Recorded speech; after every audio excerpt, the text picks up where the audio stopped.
everybody looked at you as angry man. You was angry man off Martin. You know what I'm saying? That's how they was looking at you, and everybody was talking about it like that. So, like, was it just something that you said, "Hey, man, I need to go look at, and reevaluate how I'm moving"? One thing that I do regret about early in my career is not being more open and showcasing who I was as a person. I was always a private person. I always had trust issues. That's how I protected myself. That's how I moved every day. So I didn't really allow people to see me outside of, being myself at work.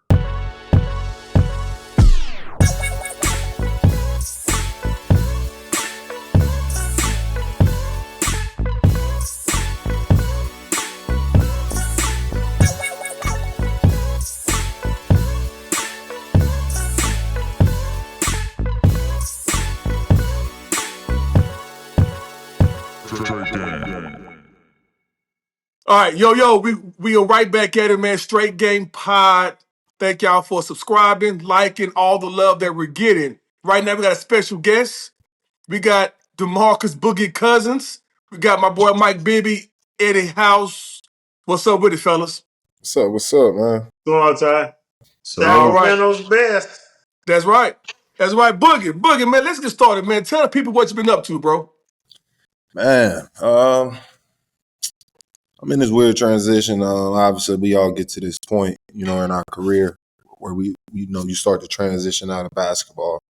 I'll be 35 in August. So, obviously, those days are on the horizon for me. So, I've been trying to expand, my wings as far as exploring different avenues, business-wise, just trying to figure out that next step. Obviously, exploring this avenue as well with being a media member and a media voice. So, just trying to spread my wings, make this transition smooth, and figure out my next steps moving forward. hey, how you get a You don't nickname? ever think about playing in the Big Three? Do I ever think about playing in the Big Three? Ooh, Yeah. that's a good one. Yeah. I mean, I got a love for this game. I mean, I know you guys can relate, but it's hard to just hang those sneakers up. I mean, even when you are done, you still got your sneakers in the trunk of the car. So, and it's no For disrespect, sure. no disrespect. Not trying to water down the Big Three. I think it's a great avenue for guys for guys like us after the league. You still got that love for the game. You can still play at a pretty high level, and it's also convenient. You don't want to leave your families. You don't want to have to go overseas and things of that nature. So, for me, the Big Three is a definite option. I'm actually in conversations with a few teams, so just trying to figure that part out. And but yeah, Big Three is definitely an option for me. What? How you get the nickname Boogie? How that came about? Because I've never known it, so I need to know. Boogie came from Rod Strickland. Yeah, my freshman year, well, my only year at Kentucky. Rod was one of the assistant coaches, so he dealt with us a lot as far as the freshmen and the young guys, and it was a little lingo back then to where when we would describe a player's game, it's like you got Boogie in your game. Mm-hmm. So Strick started calling me Boogie, and it stuck. That's what's up. I'm finna date myself. I was Rod Strickland's teammate, nigga, my second year in the league. My second. What year was that? 2001, 2002, because I came to the league 2000. And so, hey, wait, what? Wait, who said that? I didn't look to see who said that. Was that you, Boogie, that said that? Nah, man. I think I was thinking out loud, bro. My bad. Damn. I'm Okay, 2 so years ahead of him. I was thinking about where I was at in 2001. That's why I was okay, thinking. cool. Hey, nice way to slide that away. You know what I mean? Put the pressure off of a nigga. Okay, cool. Yeah. But look, so Rod, the crazy part about Rod that if you played with him, you know it, but he probably one of the best finishers that ever played in the game. Like real spill. Yes. But did you notice that nigga threw up before every single game? Like Never knew that. Well, for being nervous. I don't know That's what probably it a was, nervous but thing. every single Anxiety. game he threw up before every single game. Damn, Like that's crazy. I gotta hit. I gotta ask Strick he about be that. in the Yeah, bathroom. Ask him. He'll tell you. He yeah, know. that's crazy. Yeah. Where you One play with time, him at, what Eddie? in Miami, my second year. Okay. So one time he didn't get it out before the game, Mm-hmm. and as sure as shit, he went to the free throw line. Boom, he got fouled.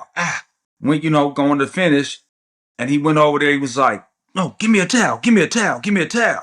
And he got that towel and put it right in that motherfucking towel. He Oh, finally got it out. I Oh, know. No, that and you know what, Boogie? If you got Rod number, you call him and ask him. That's the truth. Every single I'm game. definitely gonna hit Strick about That that. was my dog though. Like that was Yeah, a You know, Strick OG. played with the Heat. Yeah, he played my second year. Strick was he was cold blooded right there. man, Strick You was know, he gave cold. me some game. no word. He Yeah, gave me game. So So Boogie. Boogie. I'm gonna go that you were the fifth pick, 2010 for my Sacramento Kings, where I shine throughout my career. Kind of talk to us about Sacramento. You definitely have your number retired here. Give us some highs and lows that you had out here in Sacramento. man. I mean, it was dope for me. You being a young kid. I'm basically a year removed from high school, and my dreams are coming true as far as becoming a professional athlete and being under the label of an NBA player. So, I mean, I was super excited. I was grateful for the opportunity. My first time ever going to California was going to Sacramento. So, that was a huge. I mean, I always dreamed about, first time I ever go to Cali, and it so happened to be with the Kings. So, it was a lot of special moments for me as far as just making that transition. And then, obviously, I created a lot of family out there. I still got relationships to this day. I've mentored a lot of young kids coming up in those areas. Grant High School and Oak Park is like Mm-hmm. my second home. I spent so much time in those communities in those areas as far as dealing with the kids and building those relationships. So I got a lot of special moments, and I'm probably not even tipping the iceberg as far as speaking on them, but just to be brief. But it was a lot of highs for me, a lot of highs. I still got love for Sac. I grew up there. I became a man there. Yeah. I started off as a kid. I was a child. I became a man, a young man. So a lot of special moments. And So obviously, as far as as the lows, it's lows in sports. I don't. I try to separate the two. Obviously, when I'm suited up on the court, I'm at work. You know what I'm saying? So that's my job.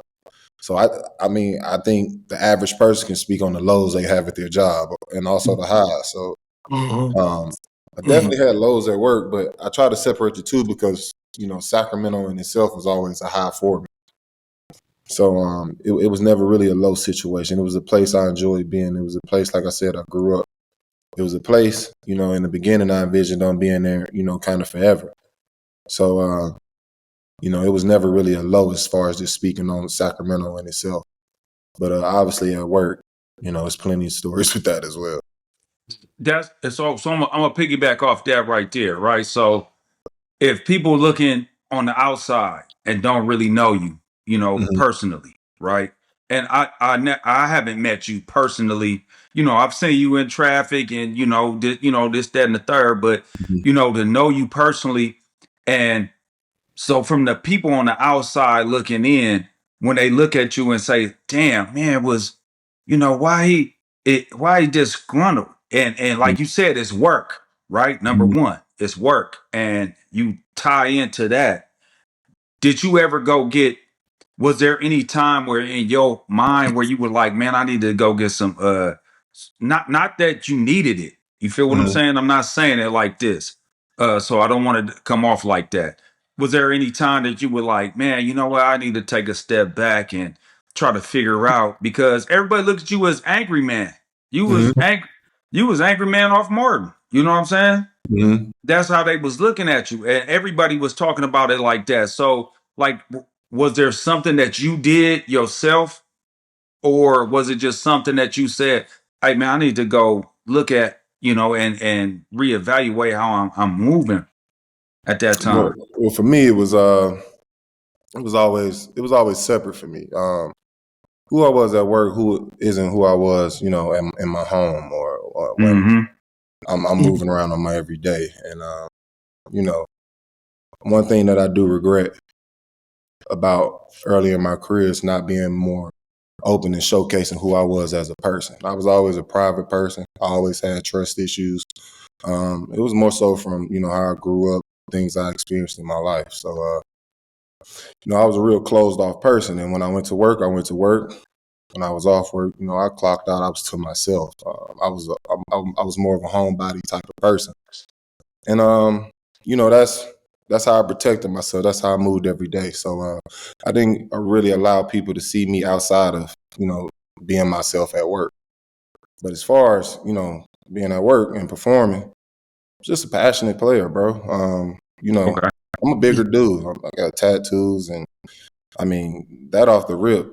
That's gonna already heighten everything else that comes with it. I'm an emotional person. I wear my emotions on my sleeve. As far as when I play, and that was my gift and my curse. Um, but the thing I've become comfortable with in my life is, like I said, I've learned to separate the two. Who I am at work isn't who I am every single day. I'm walking this planet. So it's easy for me. I don't.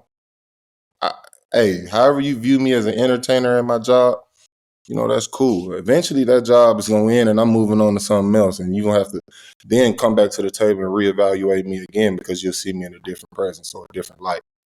So with all that being said, I just learned to separate the two. And, I'm comfortable in my skin. I know who I am as a person. I know where my heart is on an everyday basis. You know what I'm saying? I know my intentions as a person.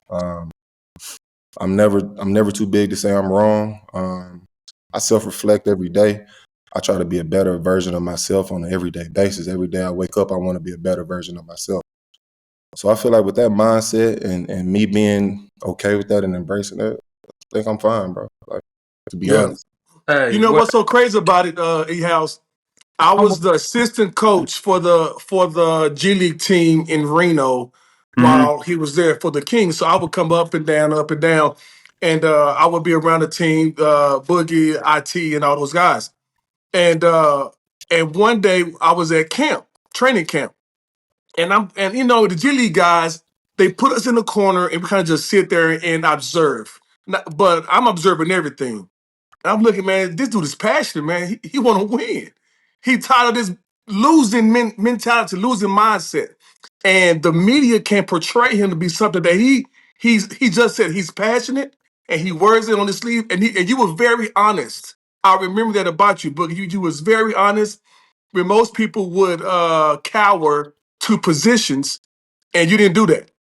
And then now circling back, when I became the head coach of the G League team, maybe, I don't know, 4 or 5 years later, I'm in the community in Sacramento, and I'm hearing all these great stories about Boogie, all these great stories about Mike. I mean, just like you guys have an aura in Sacramento. I don't know if you guys really know that, man. Like the people love y'all.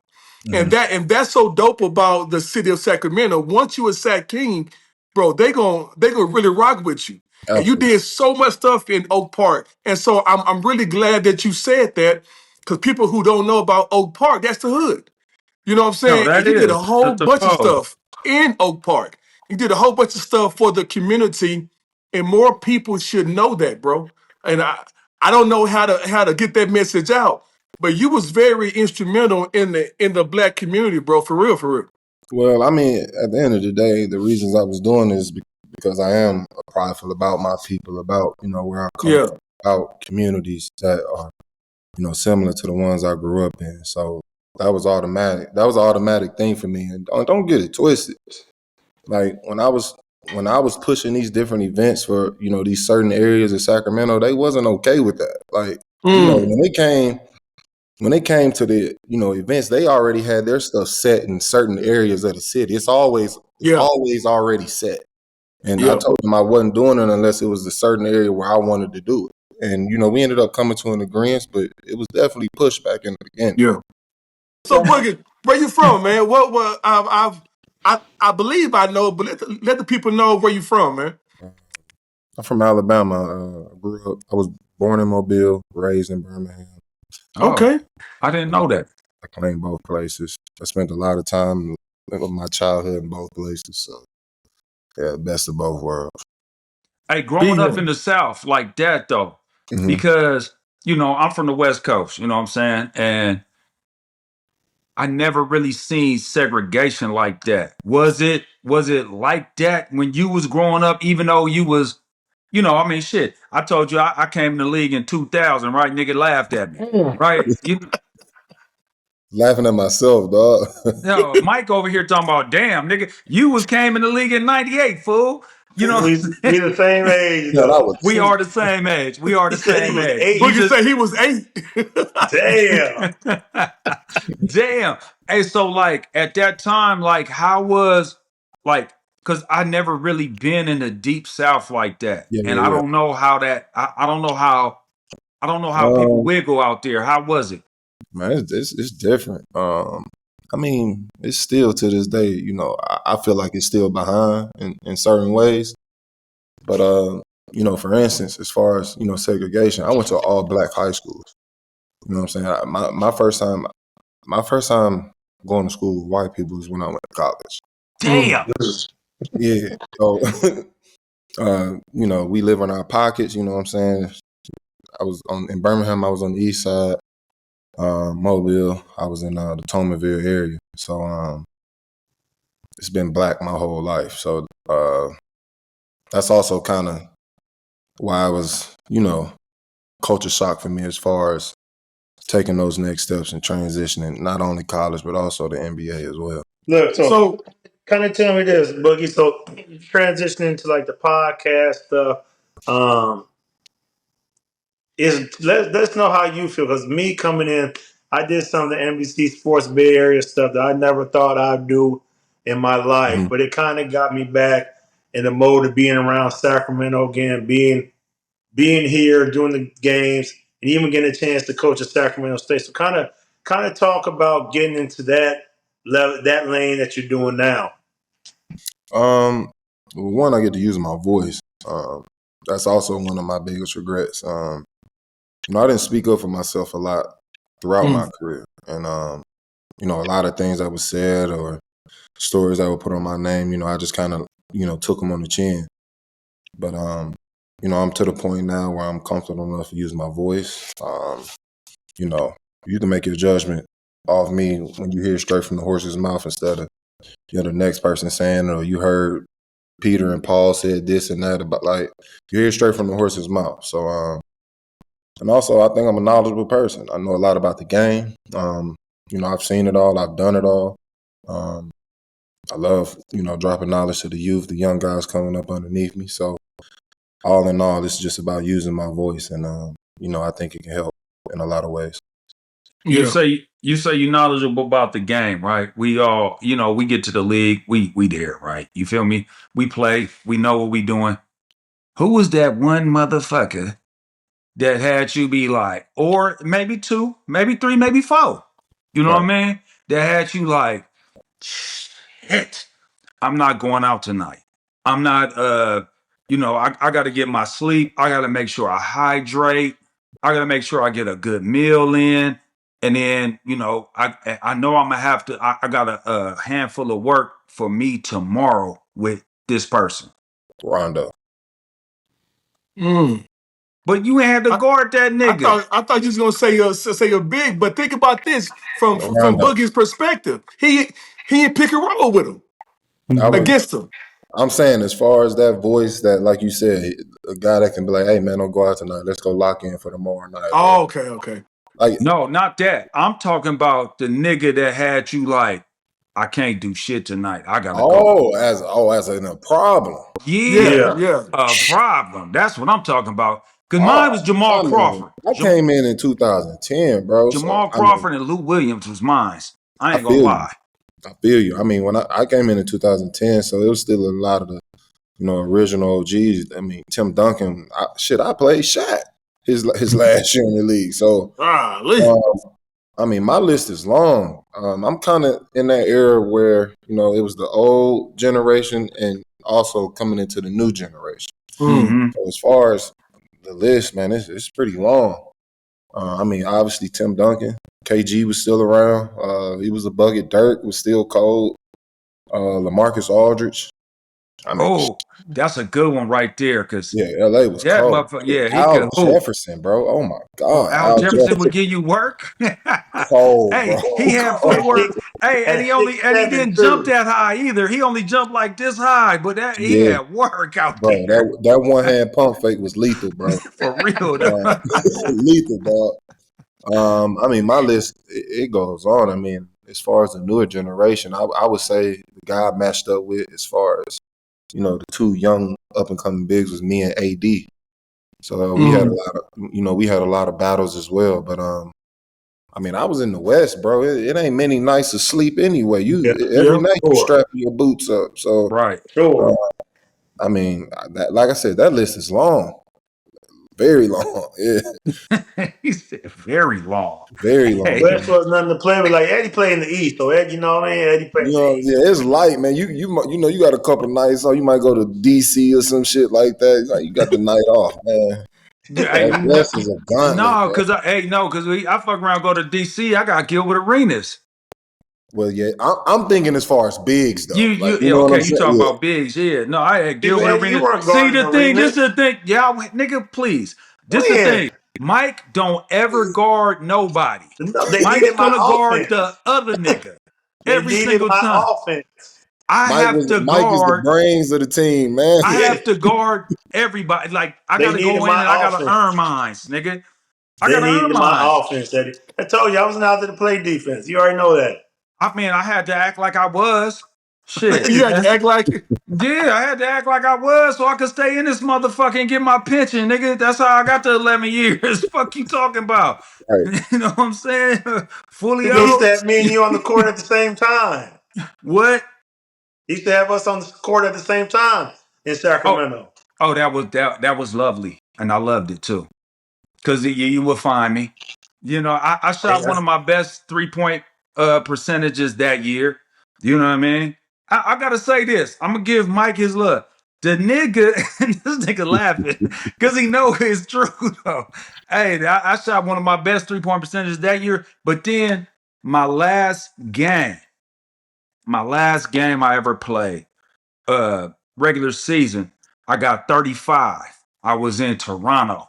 Ooh, I was in it's that me. And so I ain't played now. Mind you, I got like 3 DMPs. Like I ain't played, so I'm thinking like, oh shit, this is the last game of the season. I'm cool, whatever. And sure as shit, them motherfuckers came and said, "Hey, Eddie, you're starting tonight." I said, "What?" Yeah, this was at breakfast. Breakfast at 9. I went to sleep at 6. I still got that up there. I'm like, oh, I sprinted up there. I said, you got to go. And so Mike fed me though. He kept feeding me, man. I had 35 that night. I feel like Mike was trying to set you up on the low. Trying to get his money. No, he was trying to get me off. He was like, hey, man, I can't get your money. Play for him. Boogie. So me and Mike, I've known Mike since how long we know each other, Mike? 96. We played against each other in college, and then he's my kid's uncle. You know what I'm saying? So who godfather are you? You Cadence? I don't know. I don't think I'm either. You're not Cadence? He the uncle and the godfather? He one of the godfathers to the kids, because Darcy is a godfather to one of them. But anyway. Kalik, I think. Okay, Kalik. All right, so he's, we family. We've been knowing each other for a long time. When what you said when I said 2000, you said you was 8. So nigga, you was 6. 6. You was 4.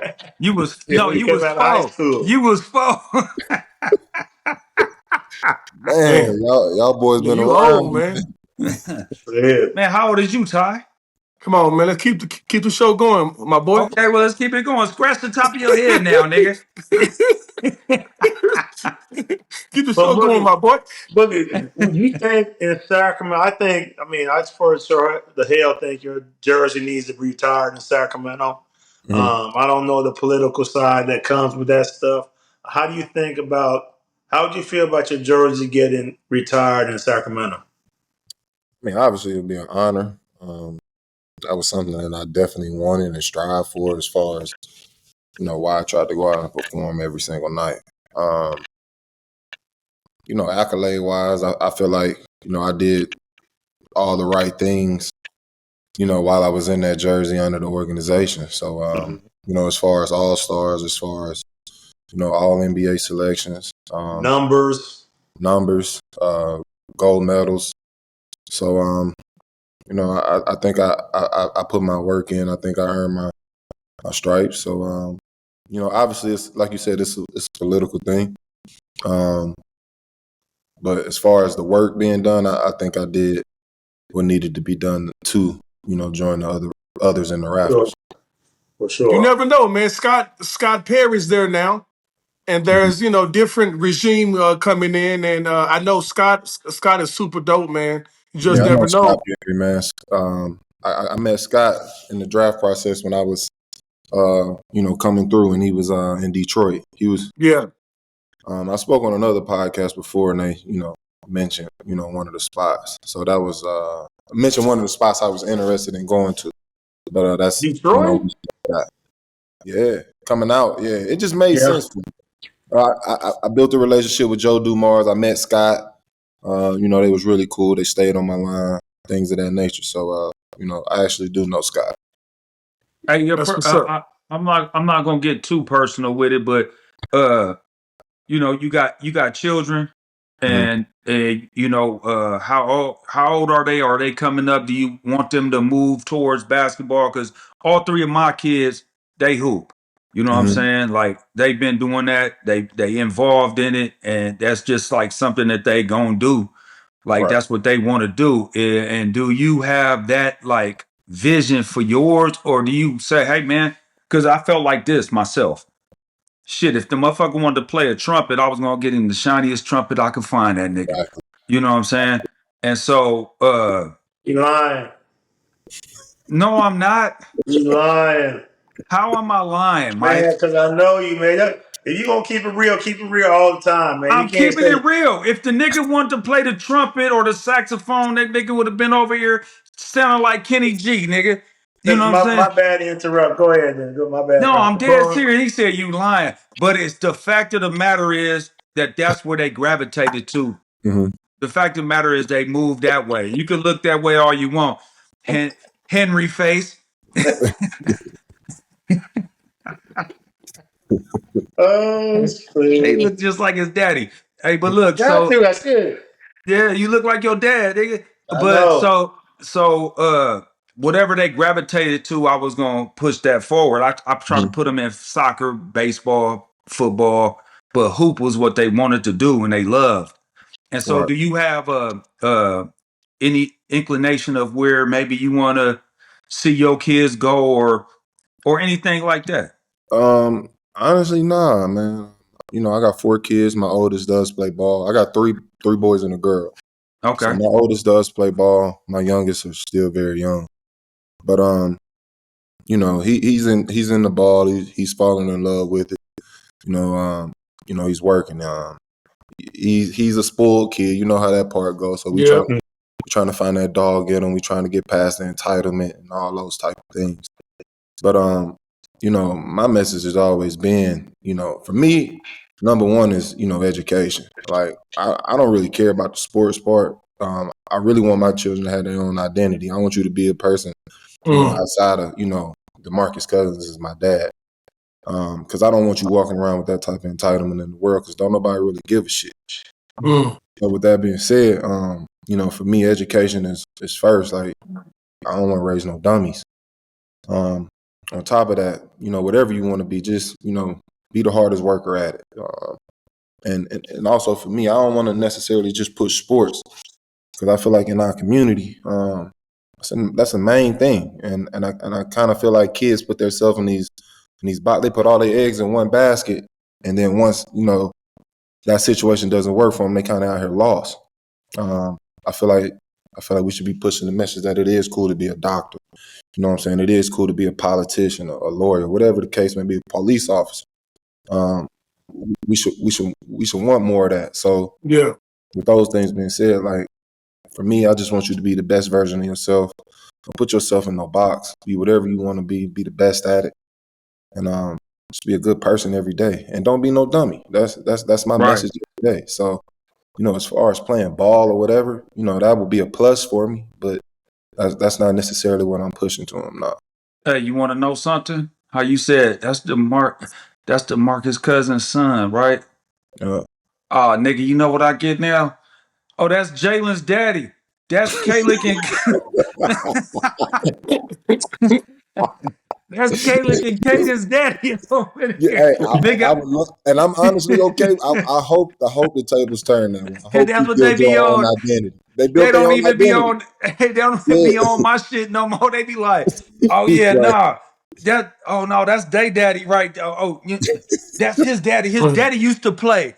Right. Hey, and I'm cool with that. If Me we can get to too. that point Hell too, hey, yeah. I feel like I did it. I feel like I did a good job. I'm cool with it too, but that shit is Yeah. hella funny though, because I be Nah, that's like, oh man, hilarious. I be like, y'all don't even know the work I put in this motherfucker. You talking about them nigga? Okay, Right. youngsters, but it's all good. I mean, I love it. You know what I'm Quick saying? question, Boogie, about the championship. How surprised were you that OKC won it? What are your thoughts about last season? I didn't view it as a surprise at all. I mean, we saw this team grow over the years. We saw, how they finished last season, and I feel like, it was a lot of coverage from my part as far as from the beginning of the season to the end. I had OKC coming out of the West the entire year. So, okay. Who'd you have coming out the East? I had Boston coming out of the East. Hello. So as far as it being a surprise, I knew they had taken that step to championship level. Yeah. Did I think they would beat Boston? No. We also didn't expect, the turn of events that happened in Boston, in their playoff run. But I think they did it the right way. They did it that Spurs type way. They built it up through the draft. They built it up on, their own in-home talent. And they did it the right way. And I think they put themselves on a trajectory I think they have a Warriors type. I think they potentially have a Warriors type run as far as, multiple championships, creating household names with their 3 stars. Obviously, Shea is that already. But I think they had a potential to do the same. Yeah. Close. One more quick question before the other guys chime in. The Achilles injuries this past season. I know you experienced that. I actually experienced it as well. Like, did you ever find out why yours happened, or what's your overall thought about that particular injury? Man, you could say it's prevention. Obviously, it's always they say that everything you do in the weight room is injury prevention, but obviously injuries still happen. So obviously, there's no way of preventing these things from happening. If it's gonna happen, it's gonna happen. But for me personally, it wasn't like no lingering injury or pain leading up to it. It just happened. So like I said, I think it's just one of those freak type accidents. I think obviously it's wear and tear with the amount of miles we have, especially as young players coming in. Yeah. I got a lot of love for AAU. AAU created a lot of, stars throughout these years, but at the same time, it's hurt us in so many ways. And I think it's just not enough awareness on it. Like, it's no reason for kids to be playing 4 or 5 basketball games in a day. Like, and obviously when you're a kid, you can bounce back from it and, whatever, where the body heals quickly, you got that youth behind you. But at the end of the day, that wear and tear is still collecting up all the time. So, those 4 or 5 AAU games that mean absolutely nothing down the line, essentially, ruin something in your professional career because it's still the buildup of all those miles and wear and tear. You know what? That's funny you say that because I've been saying this for years now. Now, I'm not even playing. I've been saying this for years. I'm on air saying it. I've been talking to people about this, and I've talked to trainers. My boy Jay Powell, um, and he is the trainer for the Clippers. Mhm. He's a trainer with USA Basketball, and it was wear and tear. One time he told me, he said, we get these guys in that played 1 year of college basketball and they look like they played 9 years of basketball in the Yeah. league. And so I'm an advocate of AAU to an extent. It's Right. only playing the right shit. Don't Right. play in everything. You ain't got to play every weekend. You ain't got to do all that, but play in the right shit. And that's it. That's all you got to do. And I think that, and because it gives you a stage, because Right. you might get seen by somebody that was looking for somebody else. And they like, oh That's shit, true. who was that right there? Right. And Right. Right. so to me, that's what I think is the great part about it. What's not the great part is the money grab That's is, all it's become. you know what Yeah. I'm saying? And AAU is not the point of, how could I say it? Because I get texts all the time, you know what I'm saying? Like, oh, it's a tournament this weekend. It's a tournament this weekend. It's a tournament this weekend. So they have from 8 to 17s, right? Right. 8 year olds to 17s, and they have 9 teams, 10 teams in each one, and they grabbing the paper. I Yeah. understand that. I mean, it's a business. I get that. But my kids ain't playing in that shit. That's out. You know what I Right. mean? That's what I'm not doing. Because just exactly from what you said and from what I've seen, that wear and tear on their bodies, man, is while you're developing, while Exactly. you're strengthening, you're Recovery is pounding. important. Yeah. Yeah, you know what I'm saying? You breaking down your body before your body is already there. You feel Absolutely. me? And on top of that, I mean, not like I said, we ain't trying to put a nail in the AAU. It's a lot of positives to it, but the more games, the more play, it's just building more bad habit. And Mhm. I think that's why we also starting to see this turn in the young basketball coming up compared to Euro basketball. There's more guys that are Oh, coming don't out. say that. Don't say that because he finna start talking Happening. about these Euro players right It's now. happening. It's happening. And as far as the young talent, they understand the game better. They're more fundamental because, like you said, over here in our youth leagues, it's now become a business. And obviously, we know when business get involved, that's when the bullshit get involved. Like, you know what I'm saying? So AAU is now a business to the point where the more games you play, obviously, there's more revenue. But at the same time, these kids are getting more and more wear and tear. They're building more and more bad habits, and they're not really understanding the fundamentals of the game. By game 4 or 5 in the late day, they out there it's a pickup game. Yep. Like Right. all strategy has gone out the window. Like it's an organized pickup game, and Hey, it's not good for moving forward. this the other thing too about that. Let me say this.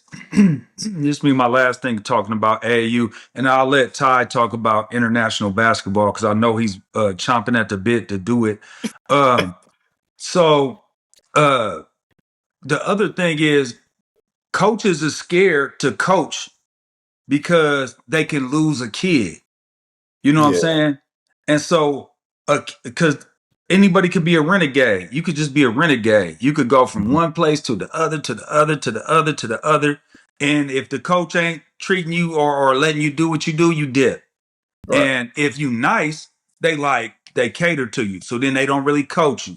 Then they don't really, they don't coach you up. They don't bring you, teach you how to play the game the right way. So I think that's also a part. That's to me, that's the worst. Not only the games. That's that's the first bad thing about AAU is Right. that motherfuckers is scared to lose kids and scared to coach them. But Ty, Yeah. I'm gonna let you go to But Eddie, like even coming with that, like even through college, like I'm doing jump to the ball in my practice, Xing out, rotating, which these kids don't know how to do a closeout. You know what I mean? Right. So going into these college practices, you got top of the line kids, and you're teaching them elementary stuff. No one's teaching these kids anything too on their way up. So, like you say, you just let them go out there and play. I mean, I saw a kid in, I'm not going to name no names. I saw a kid at EYBL this weekend. Everybody loved him. He was one of the top players in the country. He was playing 1-on-4. He's scoring, but I don't want that shit. I know who You you're know what I talking mean? He's about. playing 1-on-4. So, Yeah. a lot of these coaches over there oohing and on, but I said, no, thank you. You know what I Yeah. mean? Just and nothing's told to him. Just think if you're coaching a team, the kid going 1-on-4, you got a kid wide open in the corner, he's shooting on 4 people. I'll be pissed. I'll be Right? mad. I'll be mad That's because what that you're ain't dealing who. with. Yeah, but that's what you're dealing with now. Like you said, the same thing. You get these kids, like he's a top player. Coach ain't gonna tell him nothing, but they'll respect him more if they tell him to play the right way. You know what I Absolutely. mean? And I feel So like this: if you in it just to have the best player, and that's all you worried about is I need to have the best player on my team, and I'm scared of losing them, then you in it for all the wrong reasons in the first yeah, place. So Yeah, that's facts. when I was coming up in AAU, it was about relationships. It was about raising young men, helping them develop. Like it was to the point where they would teach you on and off the court, and that's what built the longevity in those relationships and those yeah, organizations. It wasn't just about having the top kid having the best sneakers and uniform. Now, Yeah. obviously, times have changed and the game is murky. The water is murky now. So I don't really know how it works now. But just hearing that part, man, they worried about losing the top talent and they going to, if that's all you worried about, then you in it for the wrong reason. And that's Yeah. just sure. you in. All of them is like that. I'm telling you, all of them And is whatever like that. comes from that, you low key deserve it. Because like I said, your intentions are wrong in the first place. Mm. So if you now, it's another thing. If you developing this talent, you done raise this puppy since he was, a jit, and you raise him until his talent. I think the genuine love is going to be there, you know, off Off rip. rip. It's an Right. automatic thing. So, like I said, if you in it for those reasons, then that's Yeah. the results you're getting is because of the territory you in, which is Yeah. whatever. Boogie, I've always admired your footwork. Like we talked about Al Jefferson, and his Mm-hmm. footwork is crazy, for sure. But so was yours. You had a mixture of. I thought you were a mixture of TD, of C Webb, of like you can shoot threes, mids, post up, all of that. Talking about coaching, where did you get that from? Like that's not normal for you to be that skilled in so many different areas. Um, well, for me, I was always a player that wasn't, afraid to try things, and as far as the players that I always modeled my game after. It was never, just a typical big. I was never the most athletic guy. I couldn't jump high. I wasn't the strongest guy in the gym. Obviously, players like Shaq, every big man wish they could be Yeah, Shaq. Just be strong, right, violent, right. just dunk every time. That wasn't my ability. So for me, it was just figuring out my advantages as far as playing the game. And once I kind of figured out those advantages, I kind of paid attention to certain type players that had similar type advantages. And I was kind of a sponge, but I did it from like afar because most guys that I kind of modeled my game after, I never really had a relationship with. I just kind of watched their Mm, film, watched their videos, things like that. mm. I would kind of steal it from that. I was more of like, I guess you could say, an analyzed learner, or whatever. Yeah. Um, that's mostly how I, kind of pieced my game together. I fell in love with a lot of bigger wings, Carmelo Anthony. The first guy I modeled my game after was a guy named Stanley Robinson. That was Oh, a guy from my hometown. He was like my superhero. Yeah. He was the first guy I would consider a superstar. So, or the closest thing to one. So I modeled my game after him a lot. And I'm kind of just this mud of a player, and these are Yeah. the results of. So real quick, man, you said something very interesting. I think a lot of these kids and even professionals now, they deal with that fear of failure. Mhm. Why weren't you afraid to fail at such a young age? Like, where did that confidence or that mindset come from? I mean, bro, I ain't have shit. Like, I Right, mean, right. I wasn't in the position to have an ego. I wasn't in the position to be embarrassed. Like, I didn't Mm, have an ego. Like, I had nothing. I was just somebody trying to figure life out. And I never, till this day, I ain't really a person that that really gets embarrassed because I mean I don't look at failure as a bad thing. It's like Yep. I don't know nobody that just got everything right Yeah. every time I don't know that person. Like so as far as failing or fucking up or I mean that's just life, bro. So Yep. that is something that I understood at an early age and you know, as far as failing, I didn't really care about it. I Yeah. cared more when I got it right. Yeah. That's when the most emotion came out. And when I failed, it's just like, oh fuck. All right, let me try this shit again. You know what I Yeah. mean? So, or if I failed and I'm getting critiqued about it from say one of my coaches, you know, I'm trying to understand. I'm trying to understand what they see and what I can do to do it better. You know what I mean? So Yeah. and also I just never put myself in the box. I speak on that, but I feel that I speak on that about life and I feel like that when it comes to the game of basketball. You know, when I trained to be a player, like I did everything. I didn't want to just do jump hooks because Yeah. coming up when you was if you was over Yeah. 6'5", Right. you was playing center. Like, You're period. right. You know what I'm Right. saying? And everybody wanted every kid to be fucking Kareem. Like, bro, I don't want to be Kareem. Bro. Like, I don't want to do no damn sky hook. Like, nah.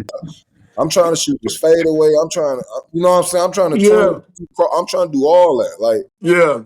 so, and there's no knock to Kareem because obviously he's a great. Yeah. Like, but that's just not where the game was in my time. So, for me, it was just, you know, I tried everything and I wanted to be good at everything. Who was your Yeah. vet? Who was your vet though? Like when you came in, was it all youngsters? All young. My vet was Tyreek Evans, who was drafted the year before me. Oh man, yo, Mm. you was full of youngsters. You Hey, know you what I'm want to? saying? So, And let me tell you my vets. I'll let Mike rattle off his vets. Right, listen to my vets though. You gonna crack up? I had Tim Hardaway, okay, Anthony Mason, God rest his soul, okay, AC Green, uh, okay. Dan Morley, Cedric Ceballos. You know what I mean? Those was my OG You vets. had real Really, vets though, real vets. yeah, but really my real vet was Anthony Mason. Salute to him. Sure. That was he really put it down for me, you know what I'm saying? Held it down for me all the time wherever we went, you know what I'm saying? I had to just do little errands. They never Yeah, Alonzo Mourning. that's all. I had to Yeah, do little small shit, you know what I mean? hmm Not no crazy shit, you know what I'm saying? Bring donuts to it. I just had to do little small shit, you know what I'm saying? Run to the Who stove was for yours, Mike? Yeah, you gotta remember, I came in on the Grizzlies, so it was like everybody was. It's like a filling spots we had. So I mean, you have Michael the Animal, um, Who? Big Michael the Dog. Animal. who I was Who that? forget was? what his last name is, but they called him Animal. We had Doug West. Like we had guys. You got to remember, our team was made of teams that nobody that they didn't want. Yeah. You got to remember, we was coming yeah, off but this. expansion team. Yeah, Yeah. Yes, Yeah. yes. So it was like you get to protect 8 people. So out of the 5 on your team, these are the 5 people that weren't protected. So it wasn't really nobody that could. I was one of the highest draft picks, so I kind of came in to the process. Like Doug West was probably the guy that kind of thing, but Doug was kind of a rough person. To like, hey, bro, give me some fucking donuts tomorrow. I said, first of all, you ain't gonna talk to me like that. And second of all, if you you know what I mean, if you want some donuts, you can ask the right way. He didn't ask the right way, so I didn't get no donuts. You know what I mean? So that's just we're fighting for our lives out there, bro. Like straight up, like Hey, so what happened? So what happened after you didn't get the donuts? nothing, uh, that ain't no nothing. real Hey, vet, man. Yeah. They oh, exactly. They ain't no real vet, Boogie. That ain't So hey, no let real me, vet. like hey, only thing I Sharif had was to do, Sharif was I 1 year. Sharif was young. Sharif was the got picked the year before me. So Sharif is I'm 20. Sharif's 21. Country was the first pick of the franchise. He's 23. So those are our top players on the team. Sharif played 1 year in college. Country, I don't know how right. many years Country went, but those are our best guys on our team. So everybody else is kind of feeling. So everybody just was happy to be there. That's what it Yeah. sounded like. Yeah. Hey, Y'all the bad news birds. hey, yeah, they Huh? was the Bad News Bears. The worst thing though, this Damn. was the only thing was I that nigga said, said the damn. Bad News Bears. Hey, the only thing I would say that the first time this ever happened and I changed AC Green, it was because we never got water. This is in Miami, and this is Pat Riley. So we run it. We barely get a water break. We get one water break per practice. And so he was like, Rook, and he stood at half court and was like, bring me a water. And so I run over there, grab the water, get him a water. And by the time I tiptoe back, running over to get the other water, Pat was like, back, let's get back going. I ain't getting no water. I was like, oh, hell nah. This out. I said, you know what I'm finna do? I'm finna get my water first, and then I'm finna bring it to you, but I still got it for you, though. Right. But I'm gonna get mine first, though. You know what I mean? You could sit on the sideline because you over there anyway. You got OG status. You had the Jerry curl when you was playing with Pat back in the Laker days, nigga. So you got cachet. I don't have no cachet with Pat right now. You know, Hey, Pat was stomped down, man. You know what I mean? Mike, you Yeah. know that. Pat was the Yeah, most intimidating coach ever in he life that I was. ever For had, real. but the He best. was. Boogie, I want to ask a question because I know people want to know how was it playing with Steph in Golden State, Mm. that locker room Oh, and that whole experience, but also and please tell us how good Jokic is. I think Jokic and your game were very, very similar in different parts of of y'all careers, but y'all skill set was very, very similar, in my opinion. Mhm. Well, as far as Steph, I mean, I don't really know how these rankings work, man, but Uh-oh. I don't know. I don't know what what's required to be put where and where, but that dude better be somewhere in the top 5. Yeah. Man, we talking about a guy that literally changed basketball. Mm, for Changed real. basketball. Like mm, if we've seen it before, it hasn't been done a handful of times. So right. like he's changed the game. He's done it in a 6'2", 6'3" frame. He's not the most athletic. Like, and he's found a way to like literally change the game and dominate at the same time and win. Mm, So as far as the work, I watched him every single day put the work in. Like mm. it wasn't a day that went by he wasn't putting the work in. You So might get you might give the people an example of some, you hear these stories, bro. You know mhm. what I'm saying? Like, Well, for me, it was crazy because you know coming from Sacramento, I played with talent, but like superstar talent. My first time having that was my short stint in New Orleans. So after I left New Orleans, I'm now with the Warriors, and it's not just a superstar, another super. It's like superstars. It's right. Steph, it's KD, it's Clay, it's Drake. So I know this is about Steph and how great he is, but as far as just it's KD on one court, it's Clay on this court, it's Steph on this court, and it's just like, man, I don't even. It's like fireworks, bro. It's just like it's just a show, Right. like basket after basket, and these guys are going game speed every single rep, like, Mm, and it would get to the point, and it's a real thing. All of us warm up before the game. It's only one dude that get an audience for his warm. mm, So that mm. it just goes to show, the effort, the the intensity that he goes through every rep with, like all of that is on display every single rep. Wow. So it's a reason he's as great as he is. Like this isn't no mistake. This isn't some political thing. He's great from the work he put in, bro. I gotta Let's say go. this. I gotta say this to that. I'm gonna echo that because I consider myself a great shooter. Right? I feel I could go toe to toe with whoever. I don't give a fuck. You know what I'm saying? I can shoot this motherfucker. I actually bowed down. You know what I'm saying? When I seen Steph, I said, man, I ain't never said this to nobody in my life. I said, but you the greatest shooter I ever seen. Without a doubt, bro. When I Without. seen him, I had to give it to him. I had to give him his credit, his flowers, because I don't know if I would ever bumped into him again. This was in Boston last season. I Mm-hmm. was like, man, you the best shooter. He came over, dapped me up and shit. I was like, man, what's up? But then I was like, No, you are the greatest shooter that this game has ever seen, and I got to give you your flowers from another shooter for sure. And I 100% agree. But sometimes I feel like we put him in a category when we say that, because I when we agree. watching No, this he a dude, hooper. he's Yeah. we talking about midi, we talking Yeah, about Yeah. finishes around the. finish it. Yup.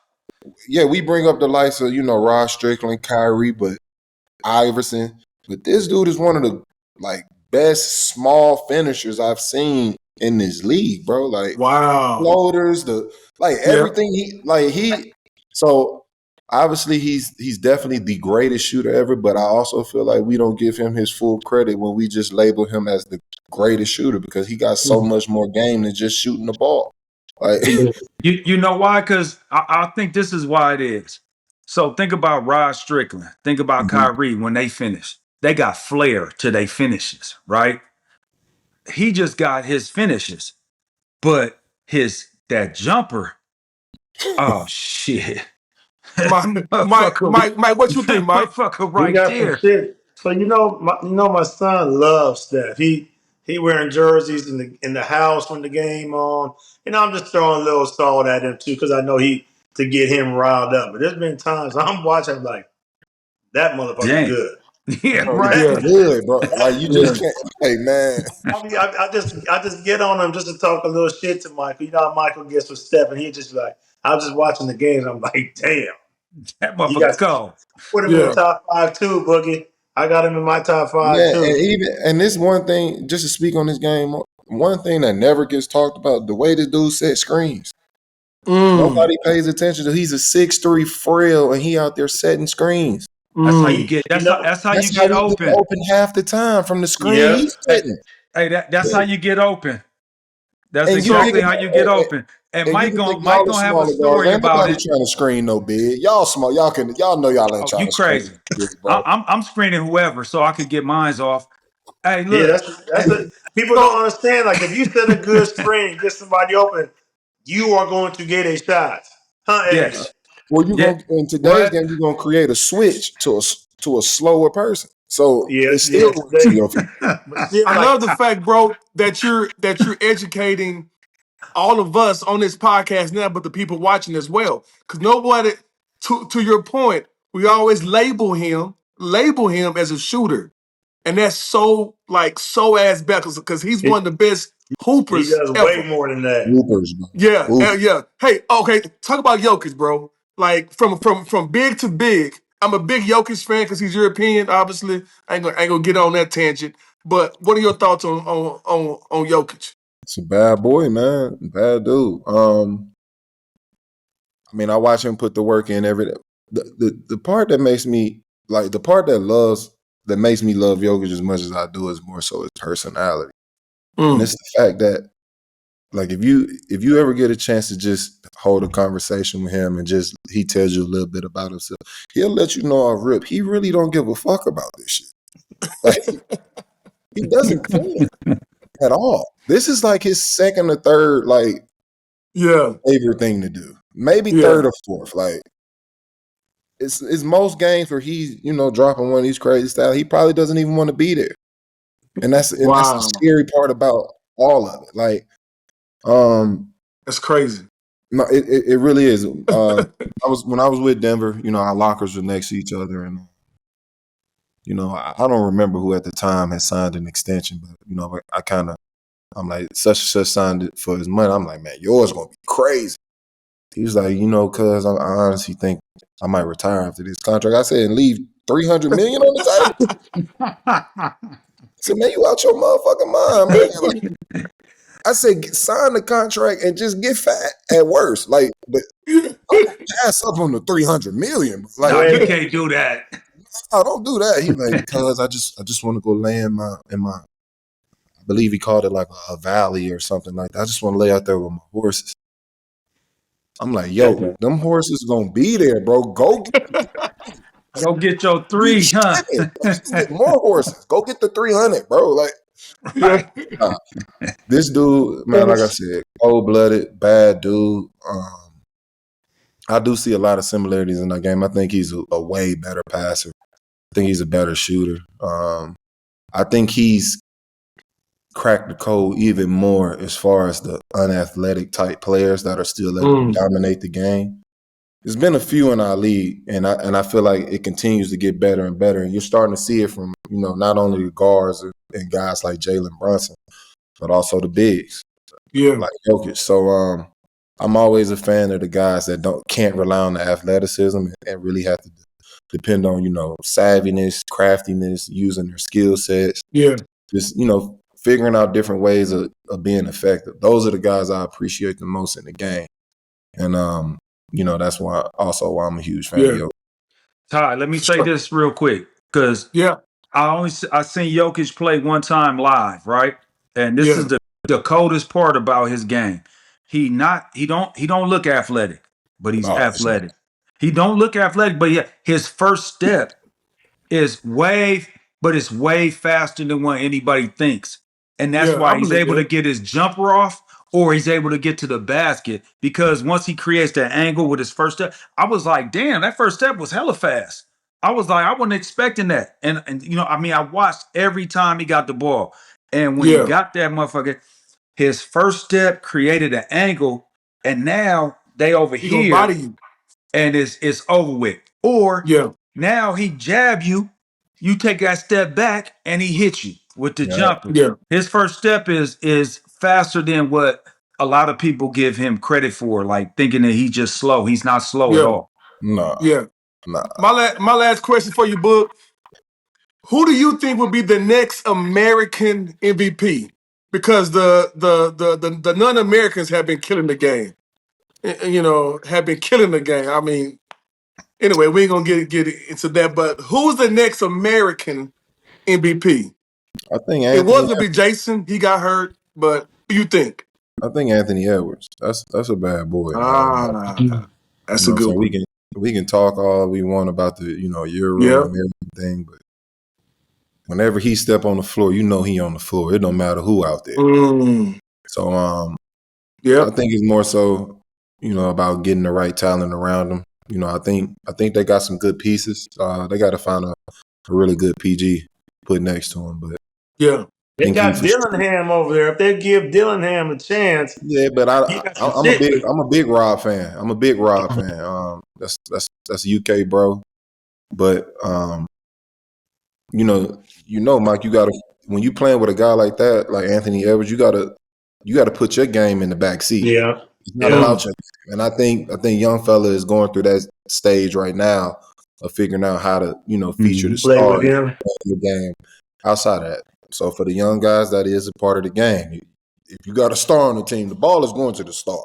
No matter how good you think you are, the ball is going to the star.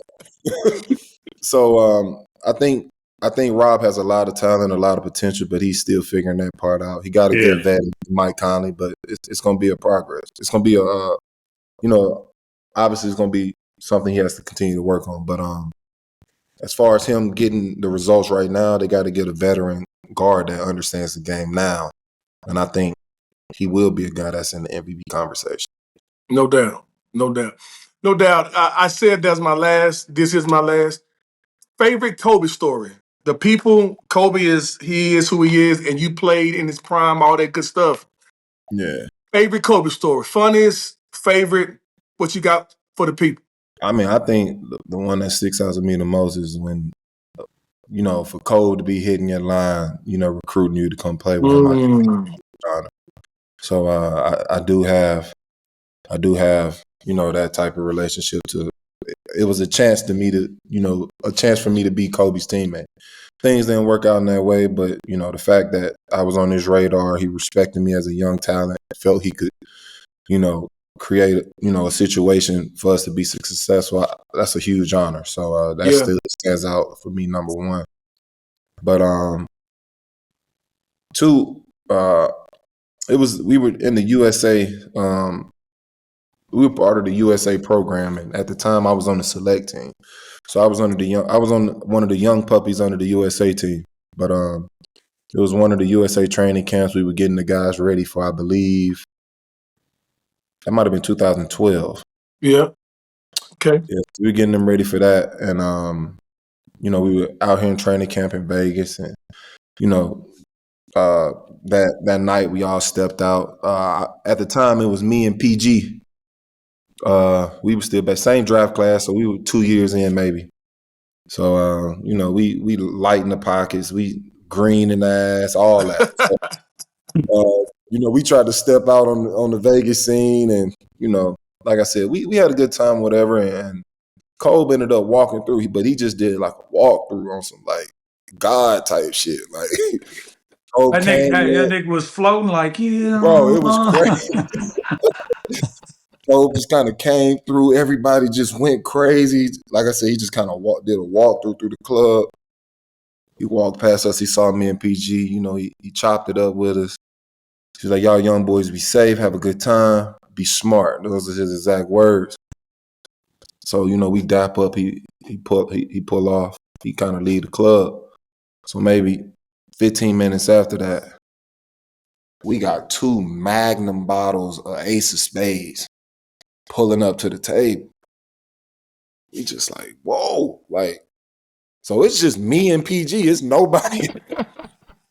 So the bottles come and we like, nah, hell no, that ain't ours. Man, them bottles probably running about 15 grand, like something crazy.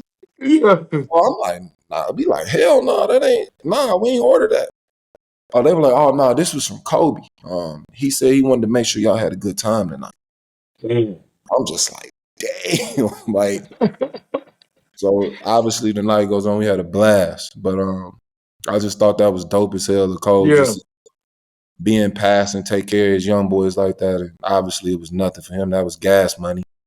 But just for the vet, be looking out like that, I thought that was dope as hell. So that was a pretty cool moment too. Well, say, man, I hope and pray, man, these stories need to be out in media, in different markets, on TV, whatever. Bro, Mm-hmm. you have a phenomenal story, and I believe your next chapter will be way better than your first, bro. And this is a perfect example why your ass need to be on TV somehow, some way, bro. And so, man, it was for me personally. It's an absolute pleasure being around you for a couple of times when you was a player. I was always trying to steal some of your moves to teach to our bigs and all that good stuff, bro. It's a pleasure for me. Mike, Eddie, you guys got some last Appreciate you words? having me on, man. Just appreciate you having me on. I mean, just like even, I'm stuck with Sacramento, watching you play and seeing your success here, man. Like Ty said, I want to see success on after this in your next chapter, man. I appreciate you coming on, bro. Appreciate it. Yeah, Yes, sir. thank you taking your time, man, to fuck with us, to chop it up with us, to to shoot the shit and all that, Absolutely. and nothing but blessings moving forward in your next chapter. You know what I'm saying? Appreciate Whether it y'all. be hooping again in the big three, or if you want to take that media step, man, you know what I'm saying? Whatever it is, you know what I'm saying? I'm wishing you nothing but the best for sure. Appreciate y'all boys. Already.